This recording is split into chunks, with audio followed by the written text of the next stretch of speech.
Bizim oğullarımız var, qəhrəman oğullarımız. Onların hər birinin həyatı bir nümunədir. Bir şəhidin, hər qazinin həyatı bir məktəbdir, bir dərsdir.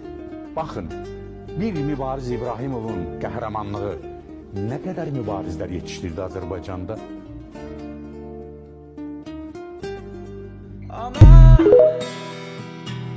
mən şəhid oldum, yerin gözəlidir. Tək ağlama canım, canım sevgilim, bağışla məni, səni tək qoydum. Vətən, vətən sağ olsun. Vətən, vətən sağ olsun. Ana,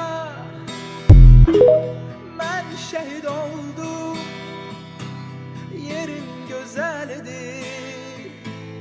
Tək ağlama canım,